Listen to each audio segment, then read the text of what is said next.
Hello friends, good morning to all of you. आपके अपने YouTube channel international academy में आपका बहुत बहुत स्वागत है।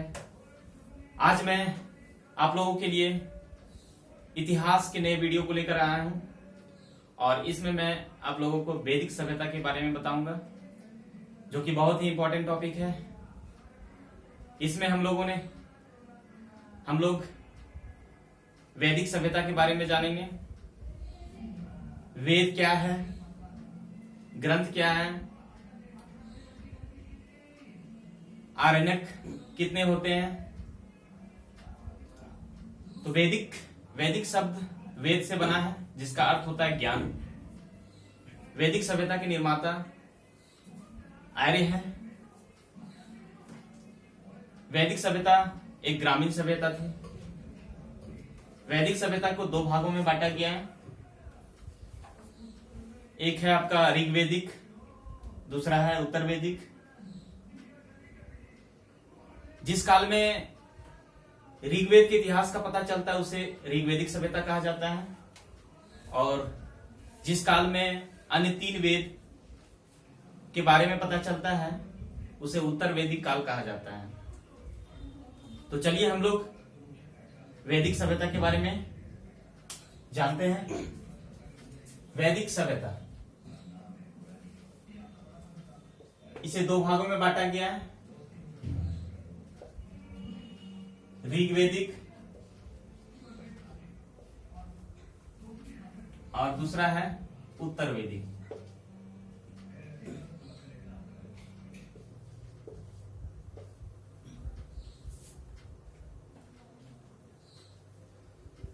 वैदिक सभ्यता का कालखंड है 1500 बीसी से 600 बीसी। इसमें ऋग्वैदिक काल है 1500 से 1000 बीसी, और उत्तर वैदिक काल है 1000 से 600 बीसी।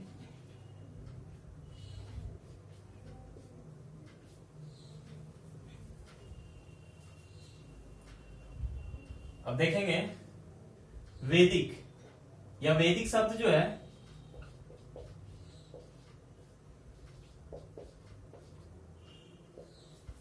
वेद से बना है।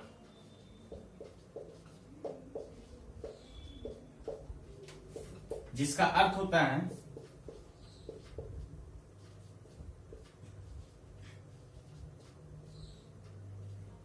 ज्ञान। वैदिक सभ्यता के निर्माता है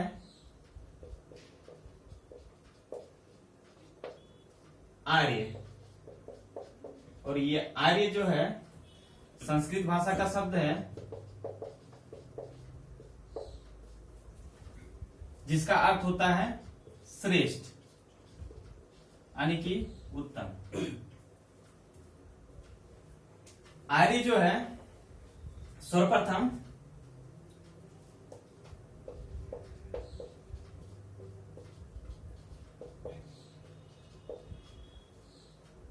पंजाब एवं अफगानिस्तान में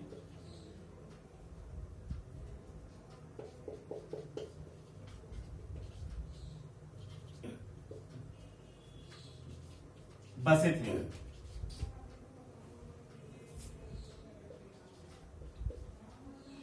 आर्यों का मूल निवास स्थान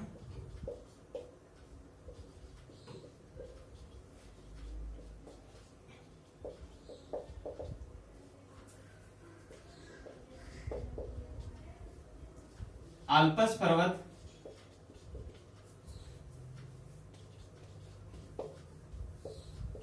के पूर्वी क्षेत्र के आसपास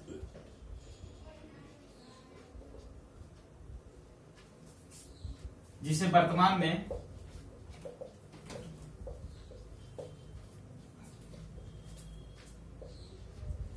यूरेशिया कहा जाता है।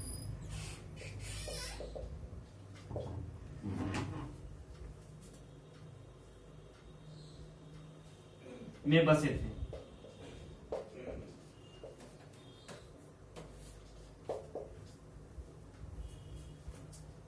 मैक्स मूलर के अनुसार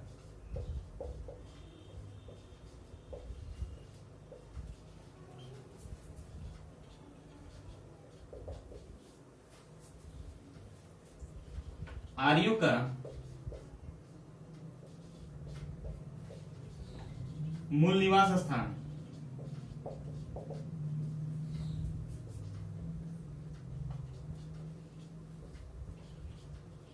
मध्य एशिया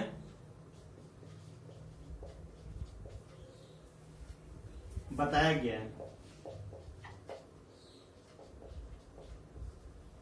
जो सर्वाधिक मान्य है।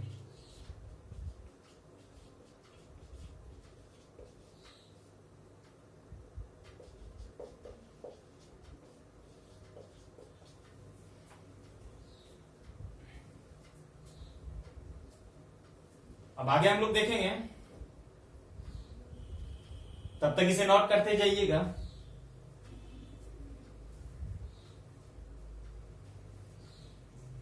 चलिए आगे देखते हैं।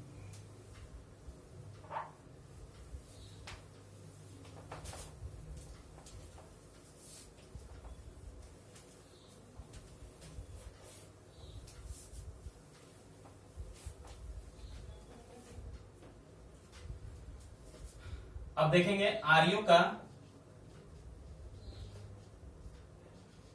मुख्य व्यवसाय, यानी कि आर्यों का मुख्य व्यवसाय क्या था। तो आर्यों का मुख्य व्यवसाय पशुपालन और कृषि।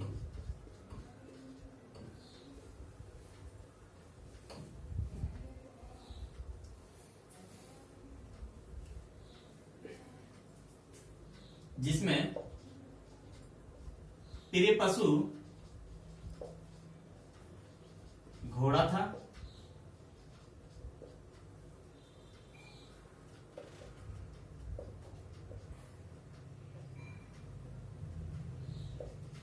प्रिय देवता इंद्र था,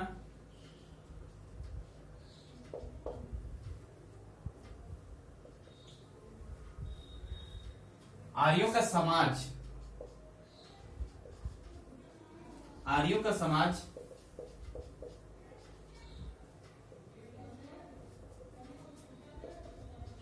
पितृसत्तात्मक था।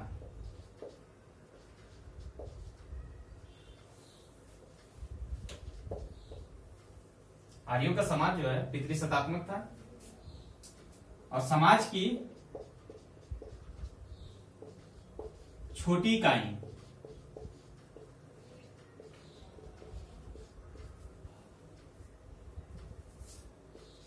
परिवार की छोटी इकाई समाज की छोटी इकाई परिवार या कुल था, जिसे कुलक कहा जाता था।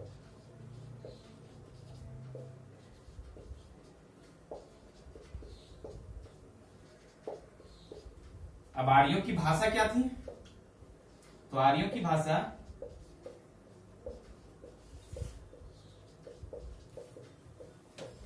संस्कृत थी।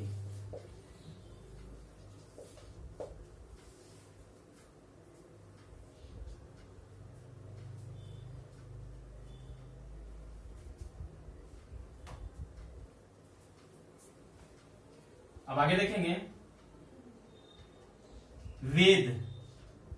वेद जो है 4 थे, जिसमें पहला है ऋग्वेद, दूसरा सामवेद, तीसरा यजुर्वेद और चौथा है अथर्ववेद। यहां हम लोग देखेंगे वेदों का निर्माता, वेदों का निर्माता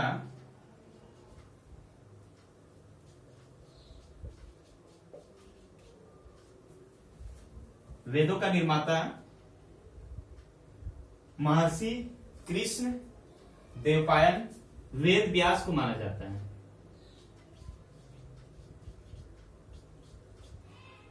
वेद व्यास। अब हम लोग 4 वेद के विषय में एक एक करके जानेंगे। तब तक आप लोग नोट करते जाइए, इसके आगे बताएंगे।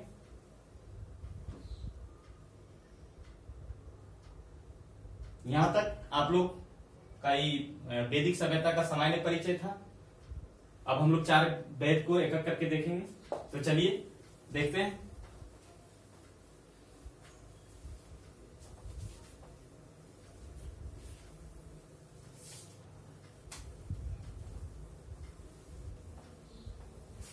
पहला है ऋग्वेद।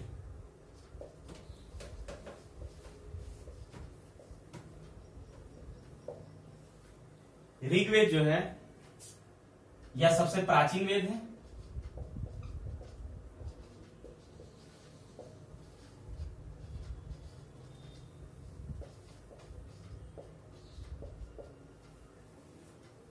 यह सबसे प्राचीन वेद है। इसमें 10 मंडल, 1028 सूक्त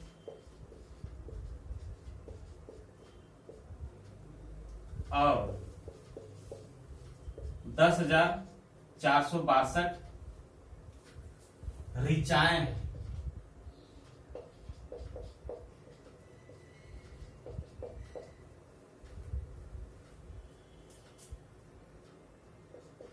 ऋचाएं को पढ़ने वाले ऋषि को होत्री कहा जाता था।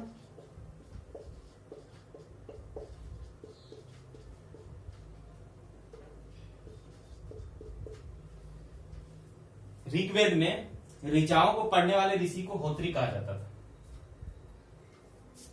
ऋग्वेद में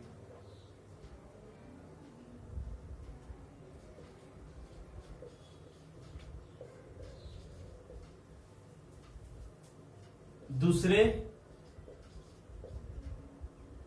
और 7वें मंडल,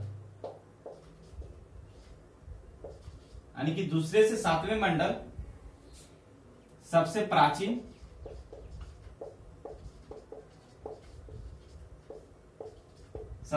मंडल कहा जाता था।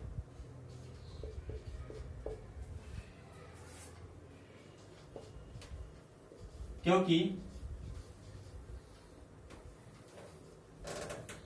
इस मंडल का निर्माण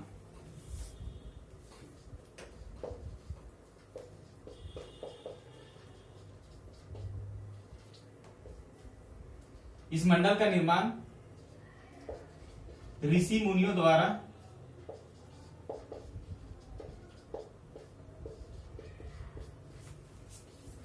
किया गया था।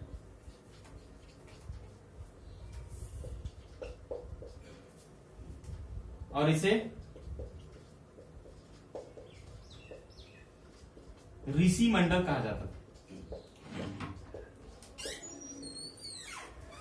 और इसे ऋषि मंडल कहा जाता है।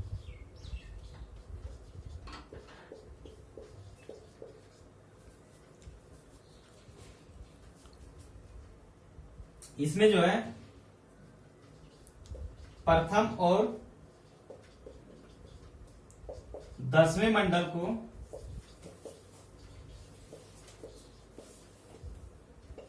अंत में जोड़ा गया है।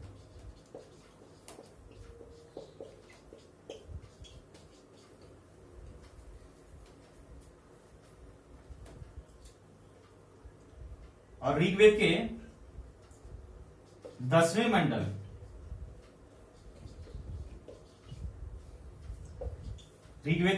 मंडल में पुरुष सूक्त, पुरुष सूक्त है जिसमें चातुष्य वर्ण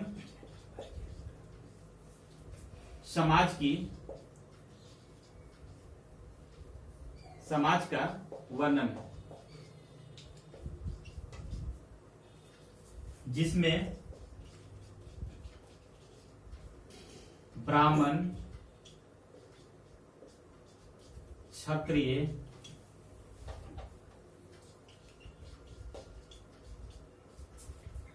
वैश्य और शूद्र चार जातियों का उल्लेख मिलता है।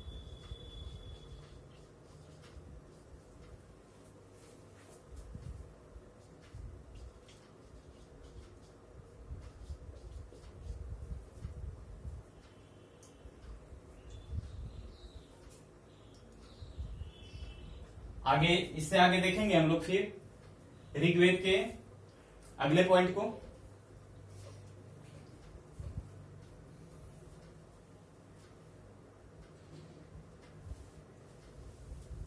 चलिए फिर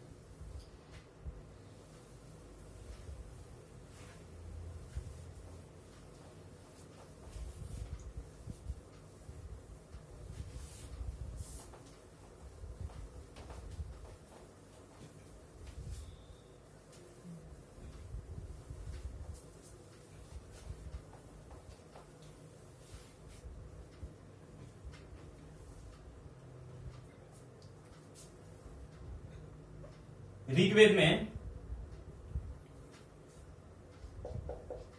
गंगा नदी का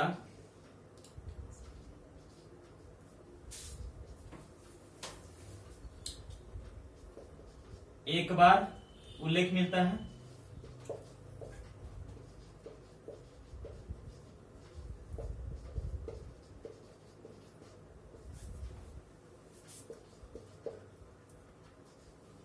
तथा जमुना का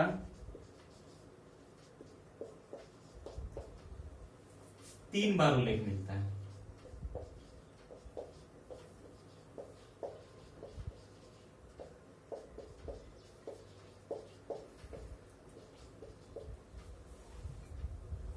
और इसमें सिंधु नदी का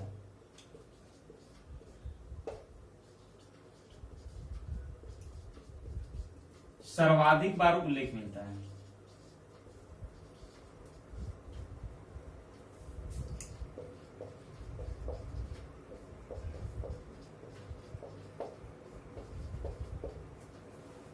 और इन नदियों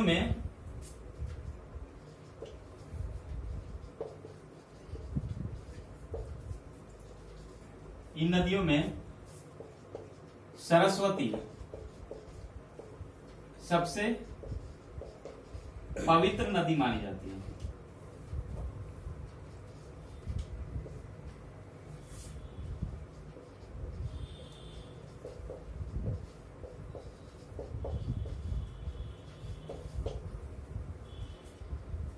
ऋग्वेद के तीसरे मंडल, ऋग्वेद के जो है तीसरे मंडल ऋग्वेद के तीसरे मंडल में सूर्य देवता सावित्री को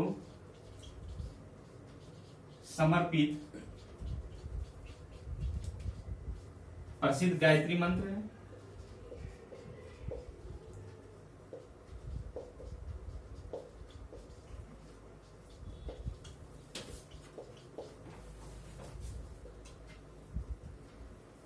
ऋग्वेद के 7वें मंडल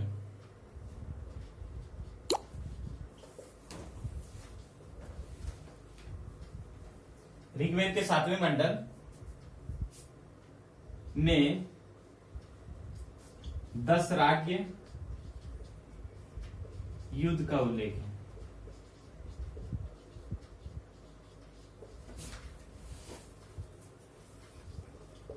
जो रावी,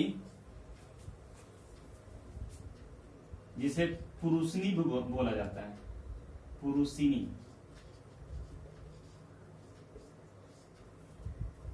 नदी के तट पर लड़ा गया था, नदी के तट पर लड़ा गया था।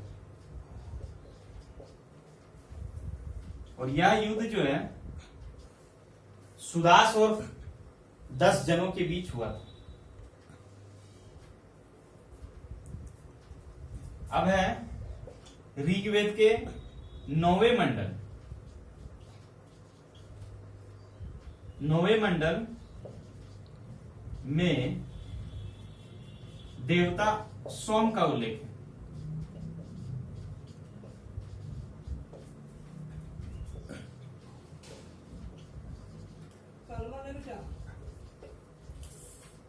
ऋग्वेद के 9वें मंडल में देवता सोम का उल्लेख है।